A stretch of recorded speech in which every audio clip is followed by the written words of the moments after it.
Bonjour à toutes et à tous, ravi de vous retrouver pour cette nouvelle édition de votre journal. Et à la une de l'actualité, le déplacement d'Éric Zemmour.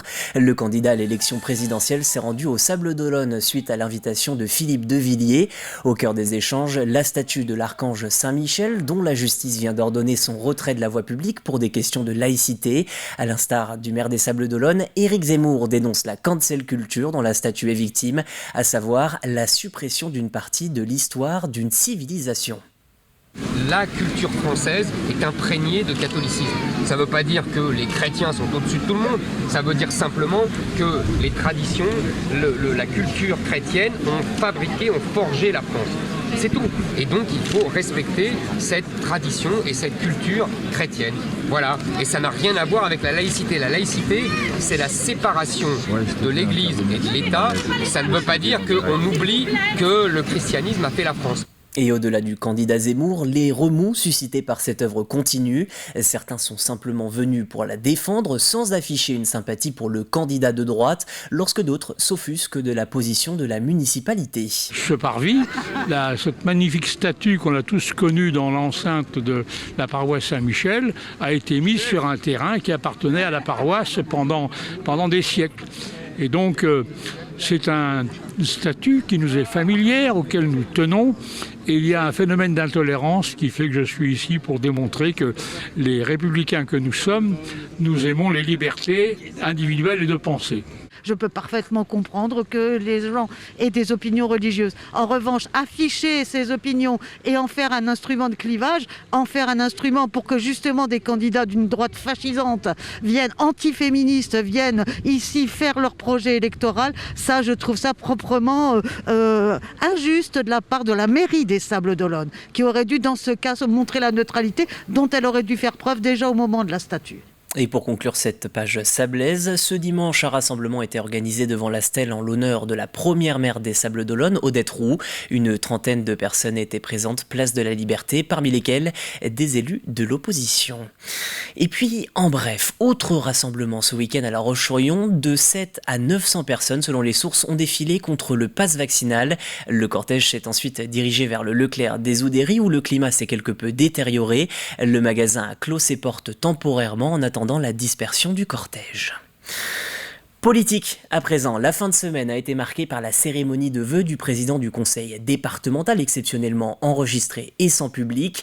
Alain Leboeuf est notamment revenu sur deux problématiques. D'abord, le logement. Le département prévoit des annonces en juin avec notamment un plan majeur pour des solutions, je cite, aussi bien de très court terme que de moyen terme.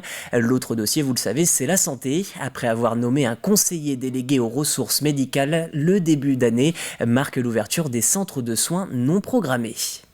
Nous avons eu cette belle et grande surprise d'avoir une réponse favorable pour pouvoir ouvrir aujourd'hui des centres de soins non programmés.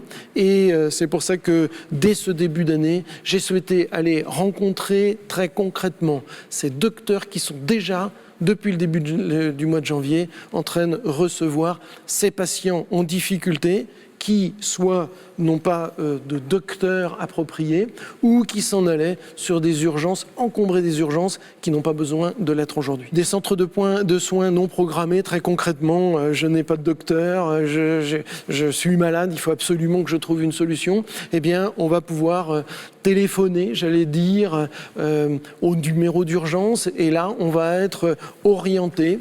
Donc, soit c'est vraiment une urgence et on pourra être reçu aux urgences les plus proches, ou soit justement, eh bien, ce n'est pas une urgence et on va pouvoir aller dans ces centres de soins non programmés au même titre qu'on irait chez son docteur généraliste. Et à noter ce soir sur TV Vendée, les vœux du maire de La Roche-sur-Yon, Luc Bouard.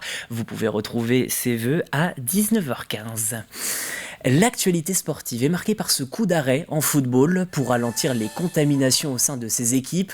La Ligue des Pays de la Loire siffle la fin de tous les matchs départementaux et régionaux jusqu'à la mi-janvier. Seules les compétitions de niveau national et organisées par la fédération sont maintenues.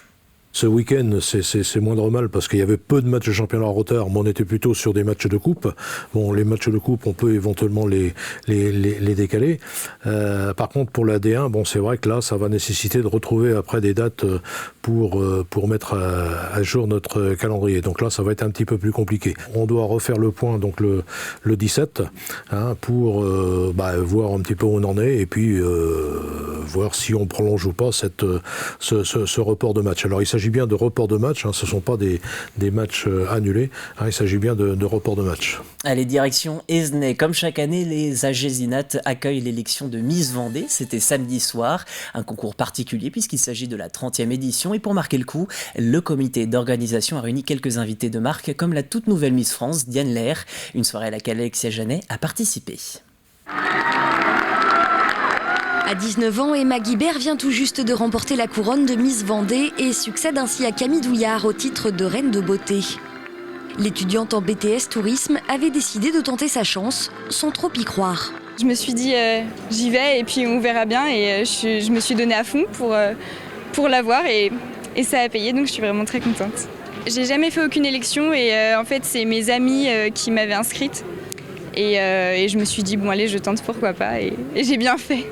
Une élection que le comité Miss Vendée tenait absolument à maintenir malgré la crise sanitaire. Dans la salle, près de 700 personnes étaient présentes. En coulisses, tout le monde avait été testé. D'ailleurs, sur scène, elle n'était que 11 candidates au lieu de 12, l'une d'entre elles ayant été testée positive au Covid. Une soirée évidemment riche en émotions pour toutes les participantes. Incroyable, juste c'était tellement bien, on s'est amusé et que du positif je pense. C'était très enrichissant, et c'est inoubliable, simplement. C'est une expérience à retenter.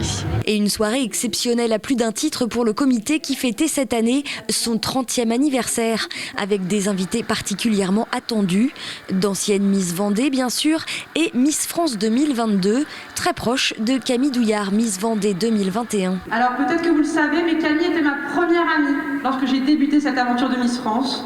C'est ma première fois en Vendée, alors je suis très fière d'y venir en tant que Miss France. Et j'espère pouvoir y revenir si vous m'y invitez, forcément. J'attends l'invitation. Du côté des Miss comme de l'organisation, tous avaient à cœur de démontrer qu'en 30 ans, les choses avaient un peu évolué. Oui, peut-être qu'il y a 30 ans, une élection de Miss, une Miss c'était Sois belle et tais-toi, mais maintenant on peut prouver que non, être Miss Vendée, Miss Pays de la Loire, Miss France, ce n'est plus Sois belle et tais-toi. Ce sont des jeunes filles qui ont un parcours de vie, qui font certaines des études très poussées, donc non, les choses bien sûr ont évolué.